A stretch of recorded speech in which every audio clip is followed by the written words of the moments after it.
I see. And what is this? The stage. The stage, I see. I see. What's this here? The camera. A camera, I see. I see. I see. You say this is the stage. What's it for? This is where we perform the show. You perform the show, of course. Of course.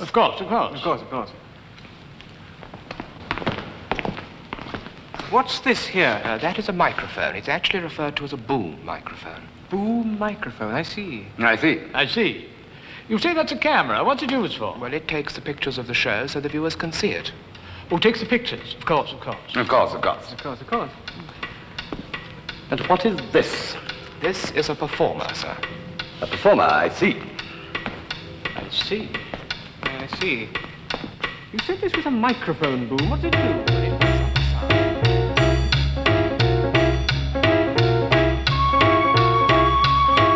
What are these? Those are the captions. The captions. I see. I see. I see.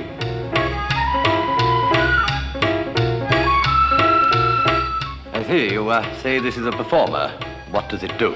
Well, this is the thing we actually transmit to the public. It goes through various motions which are calculated to entertain or amuse the viewers. Do you use the same performer all the time? No, this particular model is of a new design, and frankly, it is presenting its problems. Really? You're having problems with it? Well, it's nothing serious, sir. It has a tendency to produce jokes nobody can understand.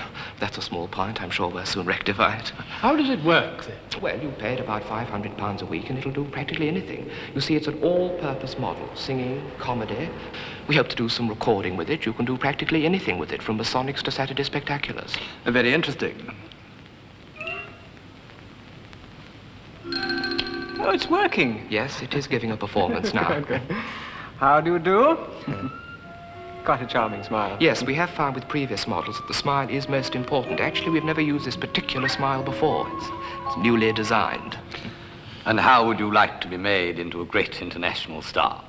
How would you like to punch up the mandibles? I see what you mean about its jokes. You say this is a stage. What's it used for? Well, this is where the actors actually... They think I'm a machine.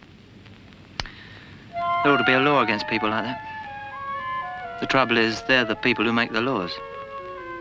How long have I got? Oh, 25 minutes left. Well, I'll show them if I'm a machine or not. I shall just sit here and refuse to move until he comes and fetches me. How long to go? 25 minutes. I think I'll move him off the stool. On second thoughts, I think I'll get off the stool.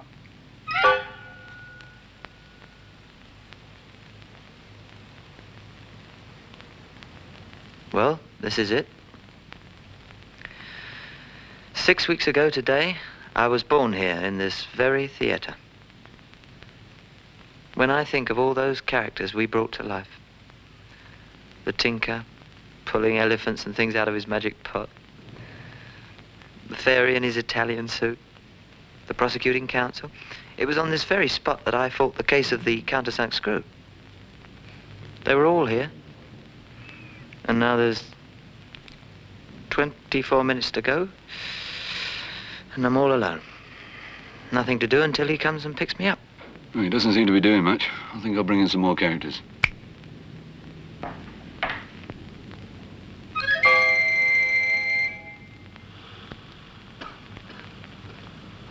Hello. How are you all? I was just talking about you. Hello, Mr. Policeman. I haven't seen you since episode 1, wasn't it? Hello, my dear. Do you remember that airfield? It was cold, wasn't it? Hello, children. Hello, Mr. Tinker. What are you all doing here, Mr. Prosecutor? Mr. Slade, I think I am qualified to speak on behalf of all of us. Briefly, we should like to know what is to become of us. Why, is anything wrong? You see before you a group of characters for which you are entirely responsible. You have created us in one or other of your television shows. What we should now like to know is what future plans you have for us. Future plans? Well, I haven't got any.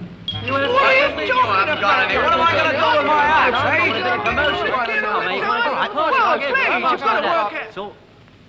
eh? Look, you see, I have only got about another 20 minutes myself. I mean, he's coming to fetch me. I'm not doing any more either. I've got to go away. I presume we shall be going with you. Oh, no, you can't come with me. No, you see, He? I wasn't supposed to do anything like this. I wasn't supposed to think of you characters at all. But I didn't want to do the ordinary television comedy, so I thought up you lot. If he finds you here when he gets here, he'll be very annoyed. So I'm afraid you'll just have to take care of yourselves. That's impossible. We don't know anything about ourselves. Why don't you? Well, because you never told us anything. Well, look at me. You conceive me as a prosecutor. Well, I can't go around prosecuting all the time. Well, supposing I want to go into a restaurant, I don't even know what I eat. I might order parsnips and then find that I don't like parsnips, simply because you haven't supplied me with an adequate background. And actually, I'm rather peckish. Yeah, how about me? I was a bloke at the party, and I've been drinking ever since. I can't go on drinking like this, you know. I bet my kidneys are in a shocking state. Aren't they? Well, if it'll make you feel any better, I shall think of you as a man who hasn't got any kidneys. You can't do that, you nit. How can I go on drinking without any kidneys? And another thing, you didn't even get me married to that girl you gave me. You left me in a very awkward predicament. Dad, can we go home now? Of course we can't. He hasn't given us a home. We don't know where we live. Yeah, I don't know where my station is either. How can I get promotion if I've got nowhere to report in? And what do I look like with this mask off, huh? Do you all feel like this? Well, how else should we feel? It's quite obvious that you've given no thought to our future at all. Well, I'm sure you can find something to do. What? I submit, Gurney Slade, that you are guilty of providing us with inadequate lives. But I can't do anything about it now. I mean, it's too late. Rubbish, he's got another 20 minutes. Rubbish, he's got another 20 minutes. I'll think of something.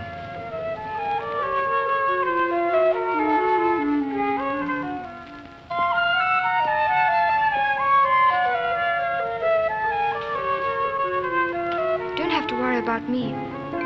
I love you. I shall love you forever. I wish I could, my darling, but he's coming to pick me up in 20 minutes, and then I shall have to go. Well, I'll come with you. I'll follow you always. Now, you mustn't take it seriously. I just thought of you to play this one scene. But you made me love you. I didn't want to do it. Didn't want to do it. Please, please, no song plugging. You'll fall in love again. You're a young girl. How old are you? You didn't give me an age. Didn't I? Well, I suppose I pictured you about 18 or 19. Oh. Oh, well, in that case, I think you're a little too old for me. I wasn't thinking of settling down yet. Just think. When I'm 30, you'll be 40. An old man.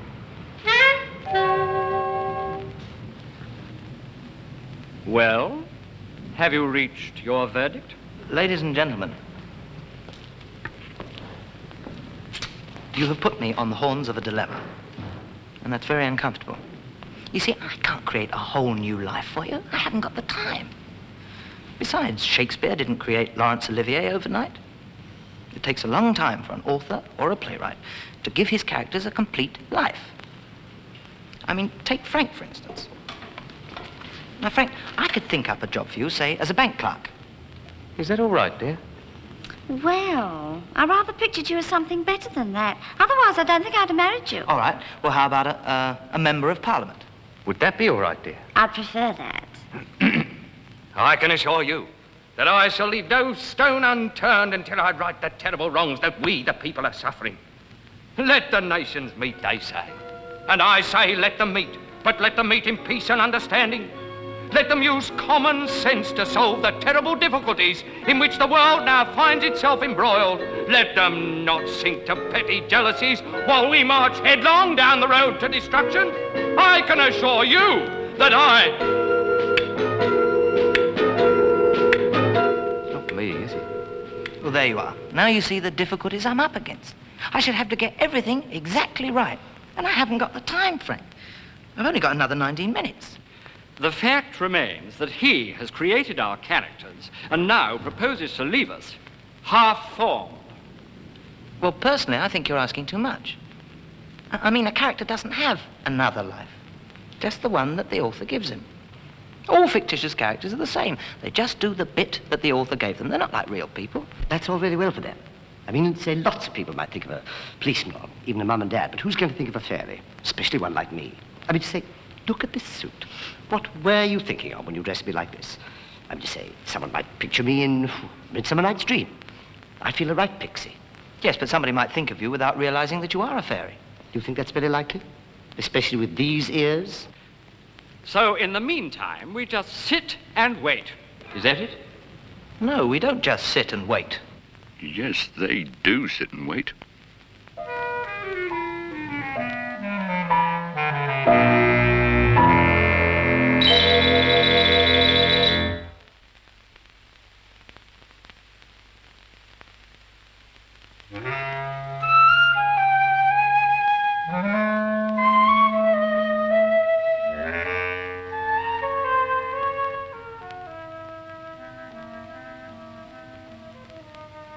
We'll liven this up. We'll have a party. I've got a good idea. Let's have a party. A party? What's a party? You seem to forget that so far my sole existence has been in a courtroom, and I... All right, all right. But I know one of my characters who knows all about parties. Tell them all about it, Albert. Yeah, I know all about them, all right. But if you're going to have a party, let's have a mad party. Would you please be more explicit? What is the difference between a mad party and an ordinary party? Well, it's ordinary until I get there. And it's a mad party, and it's smashing. Get all mad birds, see? And you start dancing and kissing, and then you start eating and kissing, and it's marvellous, and everybody's raving. Exactly. And I haven't had a good rave in years. I've got about 10 minutes in which to have a rave, and I suggest you all join me. Right? Albert, organise a few games or something. You know all the ropes. Yeah, here. Get out the booze and pass it round. Get the glasses out, Tinker. Yeah. Yeah. There's yours. There you are. Right then. Cheers. Cheers. That was good. Yeah. You're my little sweetheart from episode 1, aren't you? Why don't you come and join us? Don't be shy. Ah, don't cry. Come on, you did it before. Do you remember? Do you remember when we danced all around the park? Hey? Come on, try, just for me.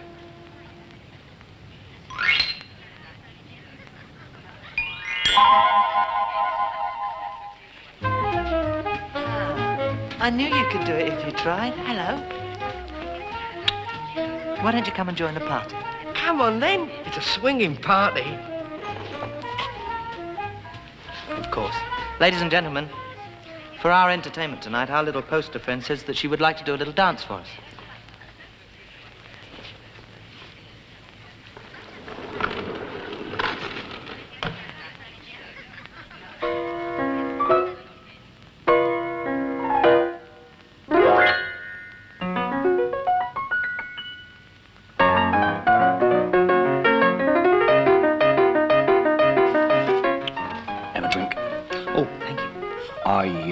Normally top the bill, of course, but as time is running out, I could do a shortened version of my act. Yes, I know, Mr. Tinker, but you see, anybody can take a giraffe out of a magic pot.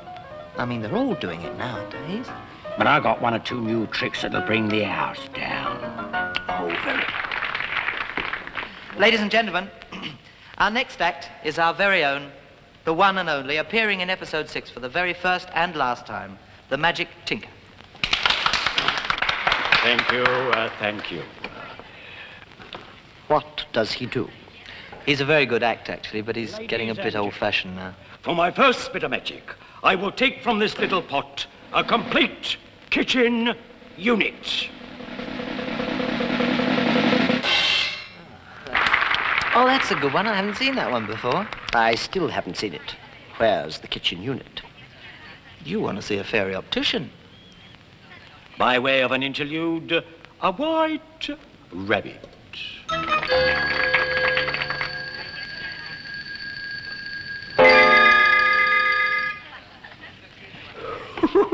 I've changed it.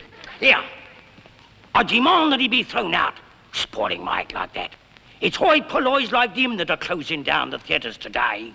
You can't stand the competition. That's what's wrong with you. Now, please, please. Now, look, I've only got a few more minutes before he comes to fetch me, so let's have no more arguing. Albert, people aren't raving the way they should be raving. No, that's because they ain't been to any mad parties, that's why. You know, I've noticed that people in general are becoming less and less inclined to have a good rave. You're telling me? Well, I am telling you, because the whole future of raving depends upon people like you. We mustn't let people forget how to enjoy themselves. I tell you what, we'll play postman's knock. That'll get things moving. That's a good idea, Albert. Here, listen. I know a smashing game, you see. We all have numbers, and one of us goes outside, see, and shouts out a number, and somebody goes out, and they get a kiss. It's ever so lovely. It's all sort of soft and lullaby, you know. Now, who's going outside? I'll go outside. Oh, no, you won't. Oh, well, I'll go outside, eh?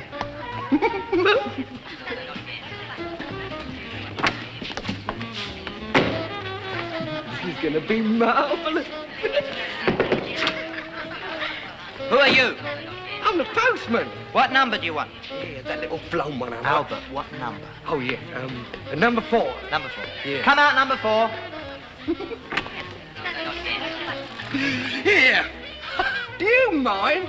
I know a better game than this. What's that? Punch up the Hooter, and why don't you get back inside? He took a diabolical liberty coming in with that big hood on and frightened me. All right. It's just a game. Fine. Well, you're willing to come round. All right. Now I think we ought to have the last waltz of the evening, and let's make it an excuse me, shall we?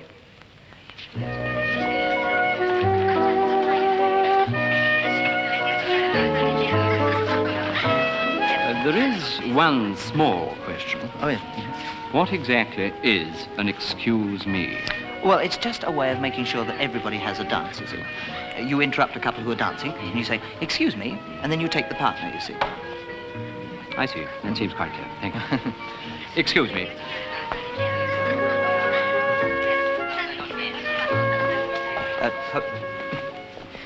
No, you don't understand. You see, dancing is done with the opposite sex. Well, that's precisely what I mean. We know so little, you see.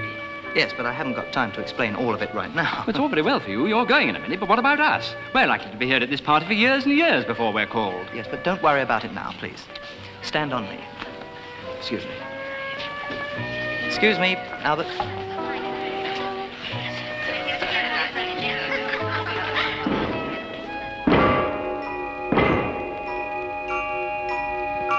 I think this is for me.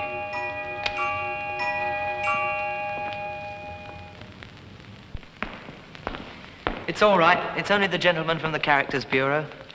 Good evening. There's nothing to worry about. You've all been thought of again. A lot of new authors are needing your characters. He's got work for you all. All right, all right. Now, just line up. Line up.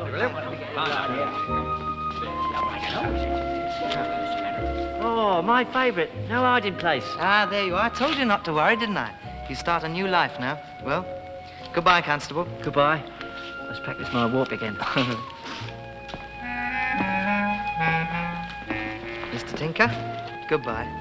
Has someone thought of both of you at once? Aye, Lionel Bart. He's doing a new musical called Oliver. Oliver Twist? Nay, Oliver Cromwell. Of a good party, he'll be heading Charles I. Splendid. Do you think I could,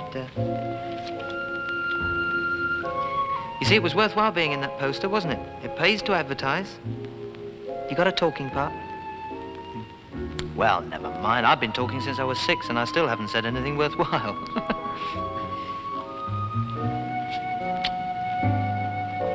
Oh, that's nice, dear. We're going on emergency waltzing. Well, that's not right, dear. It's probation officer, look. Oh, Frank. We got to split up. I don't understand. We've always been together. Frank, look, I know I created you as man and wife, but I only did it for a scene. I don't care if you did. I love my Frank.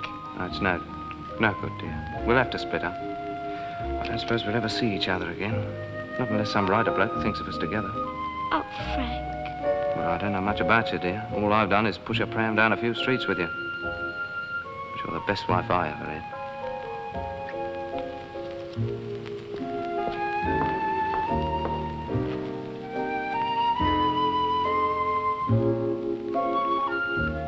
Never never mind, love. Perhaps Emergency Ward 10 is the right thing. I mean, you'll meet a lot of new faces. They'll take you out of yourself. They'll help you to forget. And that doctor, what's his name, is rather nice. Tomorrow, you start a new life.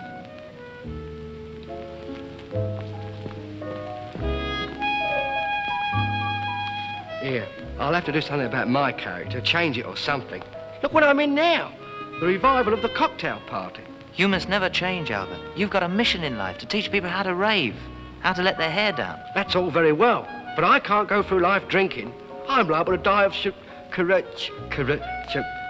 cirrhosis of the liver. Yeah, that's it. Roses of the liver. Well, well. This is a turn-up for the book. Oh, what books? Enid Blyton's new book. Seems she actually has a fairy with an Italian suit. What did I tell you? Should be rather fun. And how about you, my darling? Absolutely refuse. I can't bring myself to it. Oh, but you can't refuse. You've been called. What's the job? I'm in one of those French films. Oh, really? There was no hint at all in the character you gave me that I'd take off my clothes. It's not fair. Don't worry, my darling. Never mind, my love. It'll never be shown over here. I mean, Mummy will never see it. Daddy will, though. He goes to Paris on business. Oh, hard lines. Still, perhaps if I allow them just to fill my back view. Well, this is goodbye, I suppose. Boyd, QC. I suppose I can't complain, really. Of course not. It's a very good job. Well, I'm used to this kind of work, of course. But I still haven't moved outside a courtroom. One hates to live one's life on insufficient evidence. Don't you think?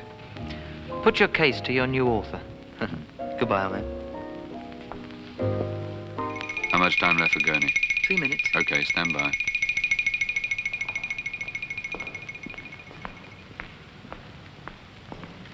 Aren't we going too, Uncle? Of course you're going to. It's just that the man's forgotten about you, that's all. He'll be back. But what happens if you go? We'll be left on our own. Now, don't worry. You won't be left on your own. I'll stay with you, right? Come on, let's sit down. You see, in about a couple of minutes, somebody will think of a little boy and a girl just like you. And I'll make sure you stick together, too. 2 minutes. Stand by. Nobody's coming, are they? Don't worry. If the worst comes to the worst, I'll... Come along, Sonny. You're wanted. Now, wait a minute. You can't take him without his sister. You can split the others up, but you're not going to split these up. I'm sorry. Then you can't have either of them. Oh, all right. Oh, Goodbye, fine. Uncle. Go on, quick. Bye-bye. Bye-bye, love. God bless. Bye-bye.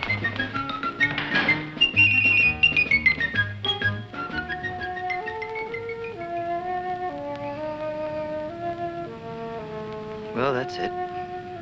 They've all gone. I don't want to go myself, that's the trouble. They'll all live again, but for me, this is the finish. Right. Cue Anthony Newley. There's no reason why I should go, really. Perhaps I can persuade him to do another series. Then I would have all my old friends back. The Axeman, and the Tinker, and the Fairy, and the Queen, and the kids. Gurney!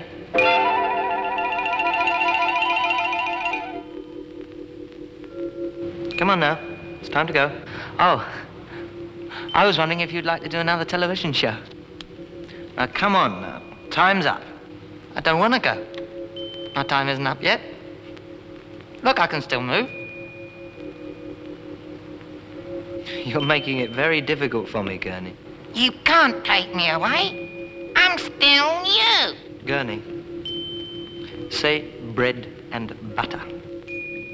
Bread and butter. Yes, it is time, isn't it?